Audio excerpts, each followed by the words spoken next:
सांवला रंग, साधारण नैन नक्श, लेकिन अभिनय की दुनिया में धमाल मचाने वाली ये वो अभिनेत्री है जिसने अपनी मां को ही अदालत में घसीट लिया। जी हां, हम बात कर रहे हैं अभिनेत्री नूतन की। नमस्कार दोस्तों, रियलिटी विद ऋचा में आपका एक बार फिर से स्वागत है। दोस्तों, वीडियो आगे बढ़ाने से पहले अगर आप मेरे चैनल पर नए हैं तो मेरे चैनल को सब्सक्राइब और लाइक करना ना भूलिएगा। तो वीडियो को आगे बढ़ाते हैं। दोस्तों, ये पहली अभिनेत्री है जिसने मिस इंडिया का ताज 1952 में जीता था। अपनी एक्टिंग का लोहा मनवाने वाली नूतन ने कई अवार्ड जीते। उन्होंने एक से एक हिट मूवीज़ दी। उस दौर में ये स्विम सूट में नज़र आईं। उन फोटोग्राफ्स ने धमाल मचा दिया। उस टाइम पे एक्सपोज करना किसी हीरोइन के लिए वाकई काफ़ी मुश्किल था। उनकी लाइफ में उतार चढ़ाव भी आए। बात शुरू होती है 1936 में। नूतन का जन्म 4 जून 1936 में मुंबई में हुआ। मां शोभना समर्थ अपने ज़माने की सुपरहिट अभिनेत्री थी। बचपन से ही घर में फिल्मी माहौल था।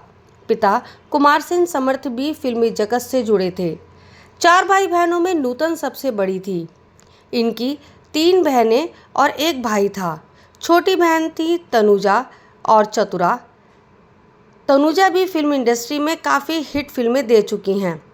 बचपन से ही नूतन काफ़ी दुबली थी और रंग भी सांवला था, इसलिए कोई भी इन्हें देखकर नहीं कह सकता था कि ये लड़की आगे चलकर अभिनेत्री बनेगी और अभिनेत्री के साथ सुपरहिट मूवीज़ भी देंगी।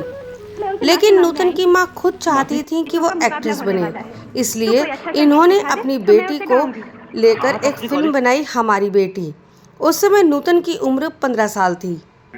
नूतन की मां ने उस जमाने में उन्हें एक्टिंग सीखने के लिए स्विट्जरलैंड भेजा था। कुछ साल स्विट्जरलैंड में एक्टिंग सीखने के बाद नूतन वापस इंडिया आई। शोभना समर्थ चाहती थी कि नूतन एक्टिंग की बारीकियों को समझे, इसलिए उन्होंने उस जमाने में उन्हें स्विट्जरलैंड भेजा था। स्विट्जरलैंड से वापस आने के बाद उन्हें बड़ा ब्रेक मिला फिल्म सीमा से। 1955 में इस फिल्म के लिए इन्हें पहला फिल्म फेयर बेस्ट एक्टर का अवार्ड दिया गया। 1957 में उनकी फिल्म आई पेइंग गेस्ट। इसमें इनके साथ काम किया एक्टर देवानंद ने। फिल्म अनाड़ी में इन्होंने राज कपूर के साथ काम किया। उसी साल फिल्म आई सुजाता। इस फिल्म में इनके साथ काम किया सुनील दत्त ने। इसके बाद 1980 तक उन्होंने कई फिल्में दी, जिनमें शामिल है सरस्वती चंद्र, मैं तुलसी तेरे आंगन की। 1960 में आई छलिया के लिए उन्हें फिल्म फेयर अवार्ड मिला। इसके बाद 1963 में आई बंदिनी के लिए एक बार फिर उन्हें तीसरा फिल्म फेयर अवार्ड मिला। रात के 10 बजे शांति में कहीं फंस गया था। तुम गए नहीं कहीं? का मुकाबला होने वाला। फिर आई फिल्म मिलन। इसमें इन्होंने सुनील दत्त के साथ काम किया और इस फिल्म में इन्होंने चौथा अवार्ड जीता।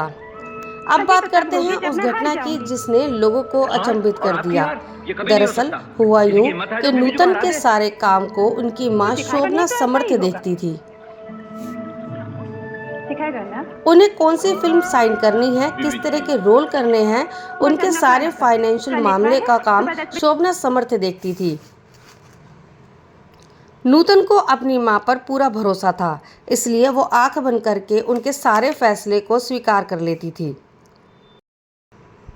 दरअसल नूतन की मां शोभना समर्थ ने उन्हें अपने प्रोडक्शन हाउस शोभना पिक्चर्स से बॉलीवुड में लॉन्च किया। एक रागनी थी, एक मासूम बच्चे की तरह चंचल और शरीफ। इस फिल्म कंपनी में नूतन की मां की हिस्सेदारी थी। नूतन कभी भी प्रोडक्शन के किसी काम में कोई दखलंदाजी नहीं करती थी और कोई सवाल जवाब भी नहीं करती थी। लेकिन नूतन का भरोसा तब टूटा जब इनकम टैक्स ऑफिस से उनको बकाया टैक्स चुकाने के लिए घर पर एक लेटर आया। नूतन की मां ने पूरा टैक्स उन्हें चुकाने को कह दिया।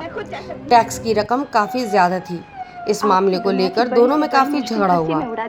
इसके बाद दोनों के रिश्ते इस कदर बिगड़े कि बात कोर्ट तक पहुंच गई और दोनों के बीच लगभग 20 साल तक बातचीत बंद रही। हालांकि दूसरी तरफ शोभना ने इस मामले पर अपने दामाद पर आरोप लगाया कि उन्होंने ही नूतन को भड़काया है। आपको बता दें कि नूतन ने लेफ्टिनेंट कमांडर तुम गई नहीं कहीं? रजनीश बहल से 1969 में शादी की थी। वो चंद अभिनेत्रियों में से थी जिन्होंने ज़्यादातर सभी सुपरहिट स्टार्स के साथ काम किया। नूतन की छवि हमेशा से ही साफ रही। उनके बेटे मोहनीश बहल भी फिल्म इंडस्ट्री के जाने माने अभिनेता हैं। 21 फरवरी 1991 में 54 साल की उम्र में उन्होंने दुनिया से विदा ले ली। उन्हें कैंसर जैसी बीमारी ने निगल लिया। दोस्तों, फिल्म इंडस्ट्री में कई अभिनेत्रियां आई और कई गईं, लेकिन नूतन जैसी अभिनेत्री का मुकाबला शायद ही किसी से किया जा सके। तो दोस्तों, ये थी नूतन की कहानी। आपको ये वीडियो कैसी लगी कमेंट कर ज़रूर बताइएगा और मेरे चैनल को लाइक और सब्सक्राइब करना मत भूलिएगा। झर्रों की एक रागनी थी, एक मासूम बच्चे की तरह चंचल और शरीर थी। राधा, यही है वो गौरी।